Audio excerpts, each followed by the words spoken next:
اب آئیے ذرا سا آخری جو چند منٹ ہمارے پاس ہیں اس کے اندر ہم بات کریں اس خطبے کے اوپر جو امام نے خود اپنے نکاح کے موقع پر ارشاد فرمایا تھا.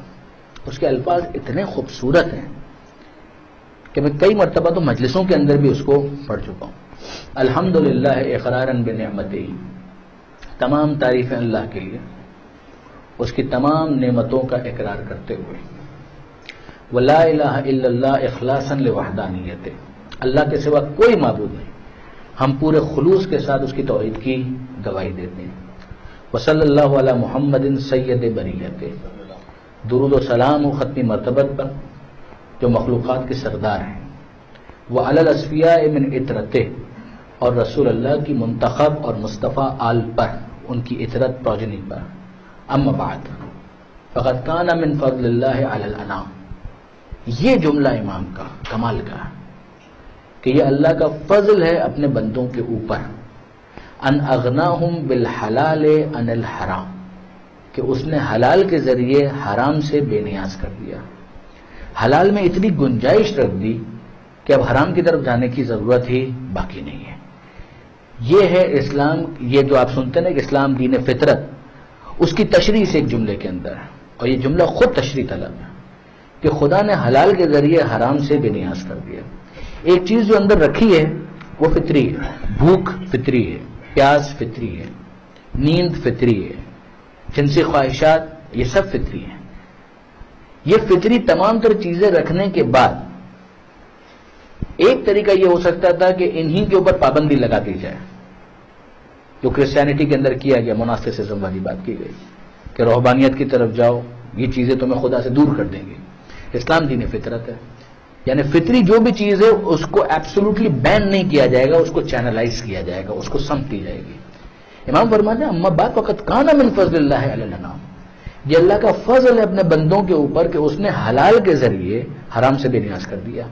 جو چیز فطری ہے اس کو بین نہیں کیا پروردگار نے. بھوک رکھی ہے تو باہر غذا کے لیے چوائس دی. ایک انسان اپنی بھوک مٹانے مٹی بھی کھا سکتا ہے، کیچڑ بھی کھا سکتا ہے، سور کا گوشت بھی کھا سکتا ہے، حلال ویجیٹیبل بھی کھا سکتا ہے، حلال گوشت بھی کھا سکتا ہے. یہ امتحان رکھا. یہ ساری گیم یہی ہے کہ اندر ایک طلب رکھی ہے، ایک ڈیمانڈ ہے، باہر چوائسز ہیں. ان چوائسز کے اندر صحیح بھی ہیں، غلط بھی ہیں. بھوک مٹ جائے گی. امتحان یہی ہے کہ اس بھوک کو مٹانے کے لیے وہ کس کی طرف جاتا ہے. اگر یہ معاملہ باہر نہ رکھا ہوتا، صرف پانی ہی ہوتا، شراب نہ ہوتی، تو پھر امتحان نہیں ہو سکتا تھا. پانی بھی رکھا، شراب بھی رکھی، دوسری چیزیں بھی رکھ دیں، اور اندر پروردگار عالم نے ایک طلب بھی رکھ دی. اس طلب کے تقاضوں کو بین کر دیا جائے تو اسلام دین فطرت نہیں ہے. کہا کہ نہیں، تمہیں پیاس لگے گی، ہم نے تمہیں پیدا کیا ہے، لہذا تم پانی کی تلاش میں جاؤ. جیسے ہم نے ایک مشروب دیکھا، پروردگار نے کہا یہ حلال ہے یہ حرام ہے، یہ امتحان ہو گیا یہاں سے. اب اس کے بعد انسان کی چوائس ہے کہ وہ اس کی طرف جاتا ہے یا اس کی طرف جاتا ہے. اگر وہ حلال کی طرف جائے اس کو حرام کی طرف جانے کی کوئی ضرورت نہیں ہے. حلال سے حرام کو انسان کو بے نیاز کر دے کہ ضرورت نہیں، اٹ از ناٹ ریکوائرڈ، وہ ڈونٹ گو دیئر. پھر رکھا کیوں؟ تاکہ اسی کے ذریعے امتحان کہ تم کرتے کیا ہو. اسی طریقے سے انسان کے اندر بھوک رکھی. خدا یہ نہیں کرے گا کہ انسان کو کہے تم عجیب ہو، تم کو بھوک کیوں لگتی ہے. ارے بھوک کوئی ہم نے کسی جگہ سے لے کر آئے؟ پروردگار تو نے بنایا ہے، تو نے بھوک رکھی ہے. ہنگر تیری طرف سے، کریکٹ. یہ فطری ہے، کریکٹ. تو اب اس کا کیا کیا جائے؟ وہ کرنا کیا ہے؟ بھوک کو مٹاؤ. کیسے مٹائیں؟ مٹی بھی کھا سکتے ہیں، سور کا گوشت بھی کھا سکتے ہیں، حلال گوشت بھی کھا سکتے ہیں، ویجیٹیبلز بھی کھا سکتے ہیں. بھوک مٹ جائے گی. کہ اللہ نے حلال کے ذریعے حرام سے بے نیاز کر دیا. اب کیوں جاتے اس کی طرف؟ کیوں؟ چھوڑ دو اس کو. کیوں چھوڑ دیں؟ کہ یہی تو امتحان ہے، یہی تو امتحان ہے. اسی طریقے سے انسان کی جنسی خواہشات ہیں، جو سیکشول ڈیزائرز پروردگار عالم نے رکھی، فطری ہے. اگر اسلام یہ کوشچن کرے کہ تم عجیب ہو، تمہارے اندر یہ ہے کیوں، تو یہ الزام ہم پر نہیں آئے گا، یہ خدا پر الزام آئے گا. خدا نے رکھا، بالکل رکھا. اب خدا یہ کہتا ہے کہ ایک حلال طریقہ ہے، ایک حرام طریقہ ہے. نکاح کے ذریعے سے تم حلال آپشن کی طرف جاؤ، حرام کی طرف مت جاؤ. اس حلال کے ذریعے خدا نے اس حرام سے تم کو بے نیاز کر دیا. حلال غذا کے ذریعے حرام غذا سے بے نیاز کر دیا. حلال مشروب کے ذریعے سے حرام ڈرنک سے بے نیاز کر دیا. اور حلال طریقہ نکاح سے انسان کو ایڈلٹری سے اور زنا سے بے نیاز کر دیا. معاذ اللہ. یہ امام اس موقع پر جو خود اپنے نکاح کے موقع پر خطبے میں امام نے یہ جملہ استعمال کیا میں واقعاً ایز اے اسٹوڈنٹ میں کہوں گا میں اپریشیٹ کرتا ہوں، ایڈمائر کرتا ہوں کہ امام نے اس موقع کو بھی پوری طریقے سے کیپٹلائز کیا امر بالمعروف و نہی عن المنکر کے لیے. پھر اس کے بعد امام کا اما بعد فقد کان من فضل اللہ علی الانام ان اغناہم بالحلال عن الحرام. اس کے بعد ایک آیت پڑھتے ہیں، 2 حدیثیں پڑھتے ہیں اور بات ختم کر دیتے ہیں. جو آیت امام پڑھتے ہیں وہ سورہ نور کی ہے، 24واں سورہ قرآن مجید کا، جو خاص طور پر ویسے تو سب کے لیے، خاص طور پر خواتین کے لیے تاکید ہے کہ سورہ نور کو ضرور اسٹڈی کریں. تاکید معصومین کی طرف سے کہ 24 چیپٹر قرآن مجید کا سورہ نور، تاکید ہے کہ اپنے گھر کی خواتین کو، اپنی بیٹیوں کو سورہ نور کی تعلیم دو. اسی کی ایک آیت امام پڑھتے ہیں انکحوا الایام منکم والصالحین من عبادکم وامائکم، کہ دیکھو اپنی سوسائٹی کے اندر چیک کرو، جو تمہیں نظر آئے کہ قابل ہے، میریڈ لائف، فیملی لائف گزار سکتا ہے، and due to any X Y Z A B C reason وہ تنہا زندگی گزار رہا ہے، اگر تم کوئی رول پلے کر سکتے ہو رول پلے کرو، اس کی شادی کے لیے اہتمام کرو، ریگارڈلیس وہ آزاد ہے، غلام ہے، کنیز ہے، کوئی بھی ہے،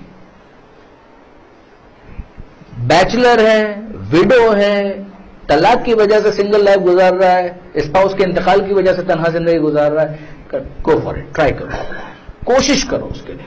اتنی تاکید خود قرآن مجید کے اندر آیت پروردگار نے نازل کر دی کہ کوشش کرو، ایفرٹ کرو. انکحوا الایام منکم والصالحین من عبادکم وامائکم ان یکونوا فقراء یغنیہم اللہ من فضلہ. یہ امام کہتے ہیں کہ اگر یہ فقیر ہوں گے تو اللہ اپنے فضل سے ان کو غنی کر دے گا. اب یہ غنی کے لفظ سے جیسے سنتے ہیں اس کے فوراً بعد آ کر مولانا کا گریبان تھامتے پکڑتے، وہ تو غنی شادی کرنے کے بعد کروڑ پتی ہو جانا چاہیے، ارب پتی ہو جانا چاہیے. ایسا نہیں ہے. غنی کا مطلب کیا ہے؟ غنی کا مطلب ہے جو اپنے ایکسپینسز کو میٹ کر سکے، اپنے خرچے اٹھا سکے. یعنی وہ ایفرٹ جو تم پہلے کر رہے تھے اور وہ ایفرٹ جو تم شادی کے بعد کرو گے، برکت اس میں زیادہ آئے گی. پروردگار عالم اس کے اندر برکت ڈالے گا، تم اپنے خرچے اٹھا سکو گے. لیکن اگر کوئی انسان دنیا داری کے ساتھ، اب اس کے تو پھر اینڈ ہی نہیں ہے کچھ بھی. ان یکونوا فقراء یغنیہم اللہ من فضلہ واللہ واسع علیم. اللہ وسعت والا ہے، اللہ علم والا ہے. اور پھر امام وہ حدیث پڑھتے ہیں کہ النکاح من سنتی ومن رغب عن سنتی فلیس منی، کہ پیغمبر نے فرمایا کہ نکاح میری سنت ہے اور جو میری سنت سے ہٹ جائے پھر اس کا مجھ سے کوئی تعلق نہیں ہے. یعنی آپ اندازہ کریں کہ ایک طرف پورا ایک کانسیپٹ یہ بنا ہوا ہو کہ اگر کوئی نکاح کرتا ہے، شادی کرتا ہے، اس کا مطلب خدا سے دور ہو جاتا ہے، اور دوسری طرف اسلام کی طرف سے یہ بات ہے. اور پھر اس کے بعد دوسری حدیث امام تقی پڑھتے ہیں اور وہ یہ ہے کہ تناکحوا وتناسلوا تکثروا فانی اباہی بکم الامم یوم القیامہ ولو بالسقط، کہ اپنی نسل کو آگے بڑھاؤ، تناکحوا وتناسلوا تکثروا، اپنی تعداد بڑھاؤ. انی اباہی بکم الامم یوم القیامہ، کہ میں قیامت کے میدان میں تمہاری تعداد پر فخر کروں گا، چاہے وہ ایبارٹڈ چائلڈ ہی کیوں نہ ہو، چاہے وہ بچہ ہی کیوں نہ ہو کہ جس کے ایبارشن کی وجہ سے وہ اس دنیا میں نہیں آ پایا، یعنی کوئی انٹینشنلی ایبارشن نہ ہو، یعنی ڈیو ٹو اینی ریزن، کسی وجہ سے وہ نہیں شفٹ ہو گیا، نہیں آ پایا، میں اس پر بھی فخر کروں گا. یہ بات اپنے ذہن پہ رکھیے گا کہ بچہ ایسا ہو کہ جس کے اوپر پیغمبر فخر کر سکیں. یہیں پر تربیت کا پورا میسج ساتھ ساتھ لگا ہوا ہے کہ وہ بچہ جو اس دنیا میں نہیں آ سکا اس میں تو تم کچھ نہیں کر سکے، لیکن جو دنیا میں آیا پھر وہ کیسا ہوگا کہ جس پر پیغمبر فخر کر سکیں، جس سے تربیت جڑی ہوئی ہے، کہ ایسی تربیت اس کی ہو کہ وہ واقعاً اہل بیت کا ماننے والا ہو، علی کا ماننے والا ہو، پیغمبر کا ماننے والا ہو، پنجتن کا ماننے والا ہو، جس پر قیامت کے میدان میں خود پیغمبر فخر کر سکیں.